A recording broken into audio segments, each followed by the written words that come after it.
it's great that another way of telling stories, the idea that they put it all up in one day, as opposed to doing the episodic thing.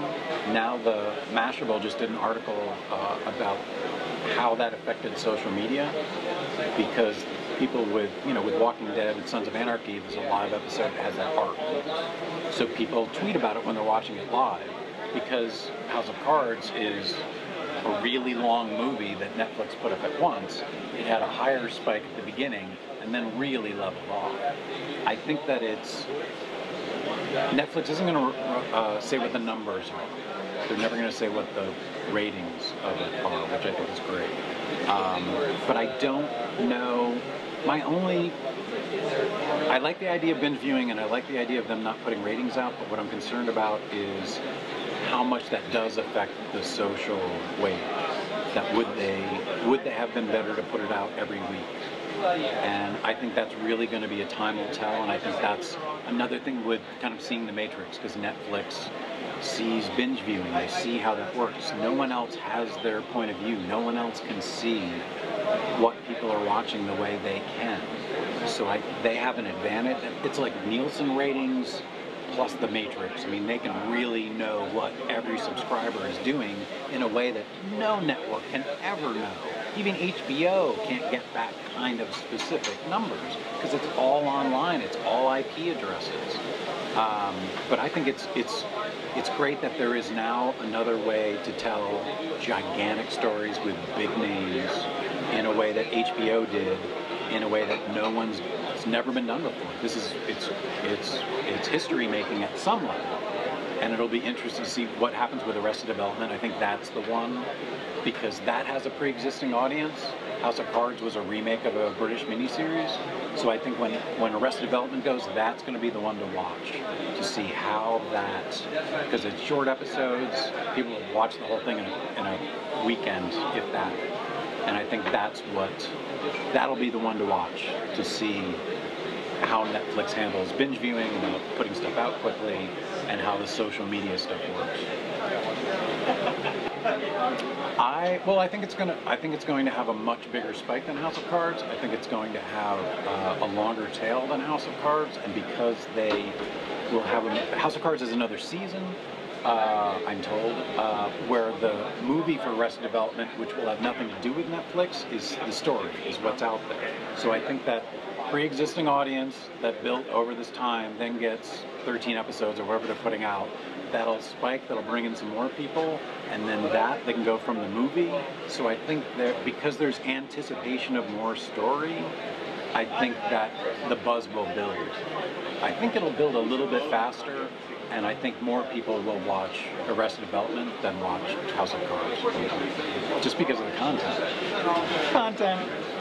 I had thought about when we were working on, when season 3 was, when I thought I'd be shooting season 3 right now, I thought about just putting the whole thing out at once. And with Play Shorts, the new project, I always planned on weekly, because it's a different story every week, and I need that buzz. I need that conversation, and it's going to be a different story, a different conversation, different questions, and different audience members. Completely, and of the audience I already have, some will be responding to those stories differently, because, Vampire Mob is a story about a hitman who's in the mafia, who's a vampire. A lot of people look at it and go, Play Shorts will be different every time. I think it appeals to a completely different people, and some of the same people. So I think that's, I don't remember what the question was. I think if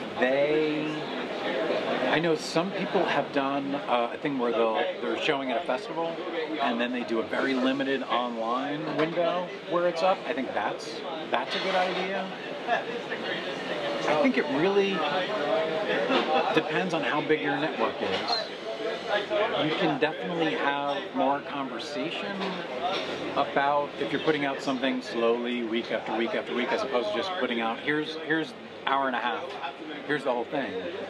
Going 10 minutes, 10 minutes. If the story form fits that. On the flip side, in terms of the long tail, I'm finding way more people watch. Vampire Mob has 6 episodes in the first season and 8 in the second. I have them both up as 2 videos. Most people are watching the 2 videos, and they're watching it at once. They're not watching the individual episodes anymore at all.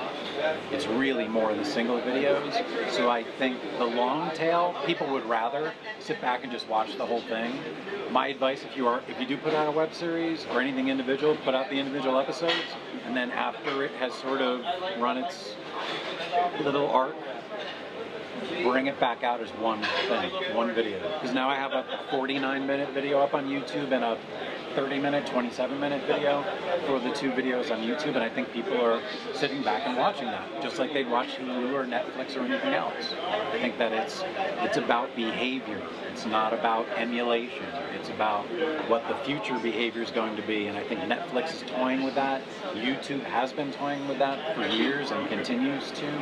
Its audience's attention fragmented over and over and over, continuously, and I think that if you're an independent storyteller and it fits to put out individual episodes, if you have a short amount of story and it works, you're not just telling a whole story and cutting it up. Vampire Mob was written individually. I think it's a way to keep the conversation going longer. I think if you were going to take a feature and just chop it up, I would put it out in longer pieces. I think the 3 to 5 minute thing is over. I think you're at least at 10 minutes. Unless it really fits what you're doing. A 10-minute cat video is too long. But 3 to 5 minute cat video might be perfect, depending on the cat and the video. And if someone gets hit in the balls at the end, then it's guaranteed hilarious.